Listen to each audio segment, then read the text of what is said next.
पंचम प्रकाश।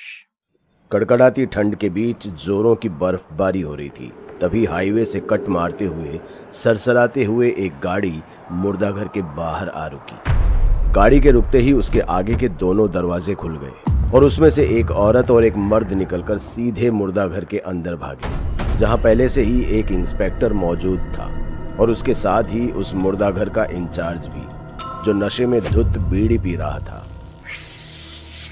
तुम्हारा ही लड़का मरा है क्या? इधर आओ, लाश दिखाता हूँ। ए, पागल हो गया क्या? कैसी बात कर रहा है तू? बच्चा मरा है उनका। साहब, यहाँ रोज किसी न किसी का कोई मरता रहता है, इसका ख्याल करूँ। चर्बी चढ़ गई तुझे। चल साइड हट।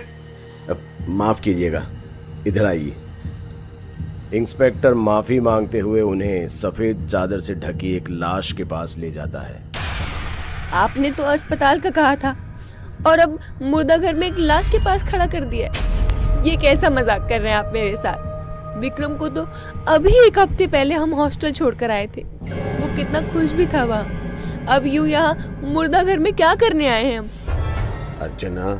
अर्चना संभालो अपने आप को। इन्होंने बस शिनाख्त के लिए ही हमें बुलाया है। उमेश अर्चना को समझा ही रहा था कि इतने में पुलिस ने लाश के मुंह से चादर हटा दी, जिसे देखते ही अर्चना अपने बेटे विक्रम का नाम लेकर चीखते हुए रोने लगी। जवान बेटे को यो लाश बना देखकर उमेश भी खुद को रोक नहीं पाया और फूट फूट कर रोने लगा। फिर न जाने क्यों उमेश को क्या सूझा, वो सीधा उठा और इंस्पेक्टर के गिरेबान को पकड़ते हुए दीवार में सटा दिया। बता क्या हुआ मेरे बेटे के साथ? बोल, वरना मैं खड़े खड़े तेरी वर्दी उतरवा दूंगा। उमेश के यूं बदतमीजी पर उतर आने के बाद अब तक जो इंस्पेक्टर कबीर शांत था, वो एकदम से भड़क उठा। फिर उसने उमेश के हाथों को झटकते हुए कहा, होश में रहकर जुबान खोलिए उमेश सक्सेना। मैं आपके टुकड़ों पर पलने वाला कुत्ता नहीं हूँ जो आपकी इन धमकियों से डर जाऊंगा। अगर अभी आपने अपना बेटा नहीं खोया होता ना, तो फिर मैं दिखाता कि खड़े खड़े और भी क्या किया जा सकता है।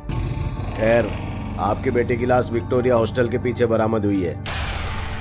मेरा बेटा पढ़ने गया था वहाँ और अब लाश बनकर लौटा है। आखिर ऐसा क्या होता है वहाँ? मौत का तांडव होता है वहाँ।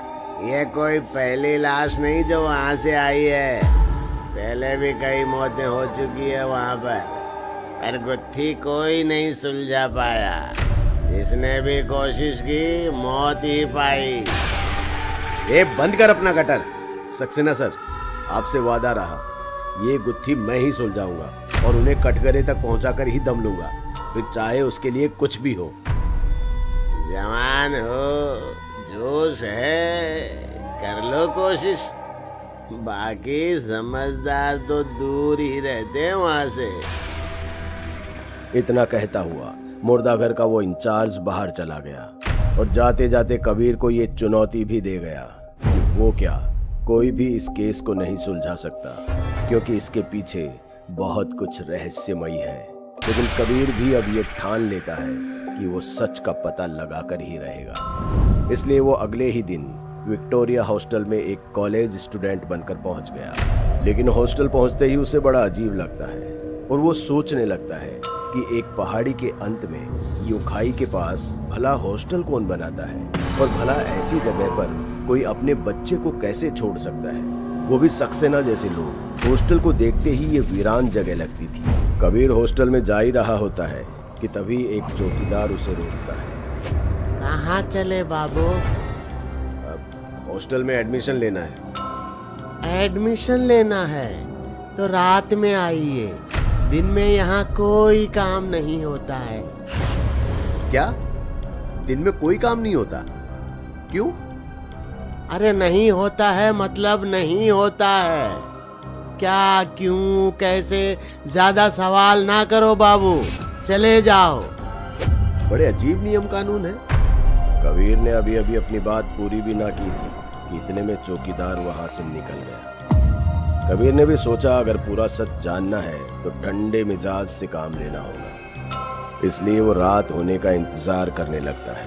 वहीं हॉस्टल के गेट पर बैठे बैठे सुबह से शाम हो जाती है पर वहां कोई हलचल नहीं होती। यहां तक कि शाम के बाद रात ने भी अपनी घनघोर चादर ओढ़ ली थी और हॉस्टल अब भी उतना ही वीरान था, जैसे वहां कोई रहता ही ना हो। कबीर को अब ये विश्वास होने लगा था कि इस हॉस्टल में कुछ भी नहीं है, इसलिए वो वहां से निकलने को होता ही है कि तभी पीछे से एक आवाज आती है। कहाँ जा रहे हो बाबू? अंदर आ जाओ, एडमिशन नहीं लोगे? कबीर को यह आवाज जानी पहचानी लगी। पीछे मुड़कर देखा तो अंदर वही चौकीदार था जो सुबह बाहर था, और कबीर तो पूरे दिन बाहर बैठा था। फिर वो अंदर कब गया? ज्यादा सोचो ना बाबू, एडमिशन लेना है तो अंदर आ जाओ। कबीर उस चौकीदार के पीछे पीछे चल देता है, पर गेट से लेकर रिसेप्शन तक पहुंचने में कुछ भी नॉर्मल नहीं था। सबसे पहले तो कबीर ये देखकर दंग था, क्योंकि अब तक जो हॉस्टल पूरी तरह से अंधेरे की चपेट में था, उसके हर कमरे में अब लाइटें जल चुकी थी और खिड़कियों से परछाइयां साफ नजर आ रही थी, जैसे अंदर कोई ना कोई है। पर भला ऐसा कौन सा हॉस्टल होता है जहां दिन में कुछ नहीं और रात में इतनी हलचल? हॉस्टल के रिसेप्शन पर मोटा चश्मा लगाए एक हट्टा कट्टा इंसान बैठा हुआ था। वार्डन साहब, बाबू एडमिशन के लिए आए हैं, मैं चलता हूँ दरवाजे पर। वार्डन ने बिना कुछ कहे एक फॉर्म और कमरा नंबर 307 की चाबी आगे बढ़ा दी। कबीर कुछ पूछने को हुआ ही था कि वार्डन ने उंगली से दूसरी तरफ इशारा किया, जहां रूल बोर्ड लगा हुआ था। कबीर रूल बोर्ड के पास पहुंच गया और उसे पढ़ने लगा।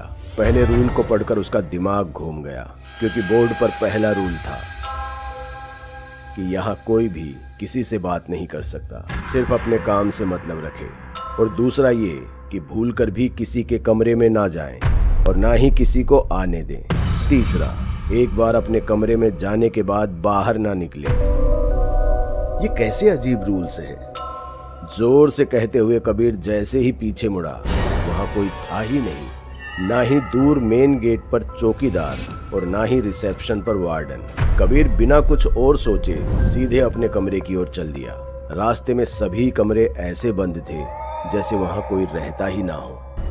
फिर वो अपने कमरे 307 में पहुंचकर अपना बैग रख अपने कमरे को चारों तरफ से देखने लगा। तभी बाहर से जोर से किसी के चीखने की आवाज आई और कबीर उसी चीख के पीछे अपने कमरे से बाहर निकल गया, लेकिन उसे कोई नहीं दिख रहा था। कॉरिडोर की लाइटें अब पहले की तरह शांत नहीं, बल्कि थरथरा रही थी। इधर कबीर ये सोचकर हैरान था कि इतनी तेज चीख सुनकर भी सब कुछ शांत कैसे था, जैसे किसी को कोई फर्क ही नहीं पड़ रहा हो। कोई अपने दरवाजे को खोल सुध लेने को तैयार ही नहीं था। इसलिए कबीर खुद सामने के दरवाजे पर दस्तक देने लगा। भाई, मैं कबीर इस हॉस्टल में नया आया हूँ, जरा दरवाजा खोलो।